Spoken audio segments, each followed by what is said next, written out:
સમય જોઈતો હોય તો અમરતી મેલડી પાસે આવજો. સમય સાથે વાત ના કરવું પડ્યું. ઉતારમાં ખોટ પડ્યો કેવાય હું મેલડી છો. 4 વાગે કેટલા 4 વાગે માં 4 વાગે 4 માં 10 કામ હશે ત્યારે હું જઈશ.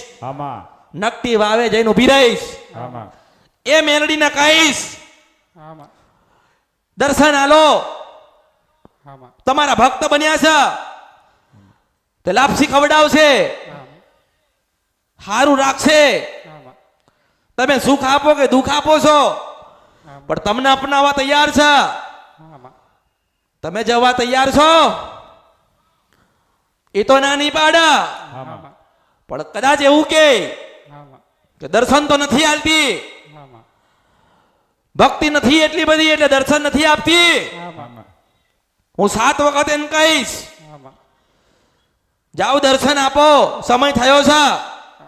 7 વખત કહીશ અને પછી તોય ના પાડે. અને પેલો તને બકરો બતાવું કાળો નકટી વાવમાં, અને 8મે કેવા ના રહું હું સ્વયં નારાયણ બની ના હું મેલડી તો મારું નામ નકટી વાવની મેલડી નહીં કે. એટલે પૂનમ ચાઉન ના દર્શન કરવાનો દિવસ અને પછી નકટી વાવની મેલડી ના દર્શન કરવાનો દિવસ. અને 3 પ્રમાણ આલ્યા છે આ કળિયુગ ની અંદર. કોઈ નથી 3 પ્રમાણ આલ્યા છે. એટલે બધું જ ભૂલી જજે. સુખ દુઃખ તાવ તડકો આદિ અનાદિ ઉપાધિ બધું ભૂલી જા. બસ એટલું યાદ રાખજે કે માં તમે રાજી થાવ, માં તમે રાજી થાવ. આટલું પકડી રાખજે.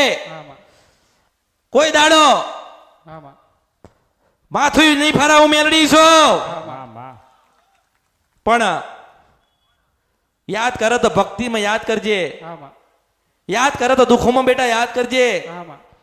બાકી એવું કહેતો નહીં કે મારી મેલડી તને જોશે, કારણ કે જેને મેં મેલડીએ જોયા છે આ ધરતી ઉપર કોઈ નથી. હું મેલડી છું. સમાધાન કરી આલ્યા.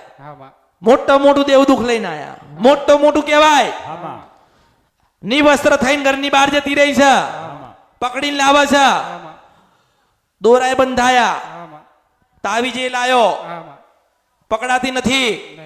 દેખાય તો પકડે ને. મેં એટલે તો કીધું કે બનું તો 7 વર્ષની બનું છું અને બનું તો 13,000 વર્ષ થાય છે. એટલે કળિયુગ નો દરેક ને કહું છું કે મેલડી જેવી આ કળિયુગમાં કોઈ માતા નથી.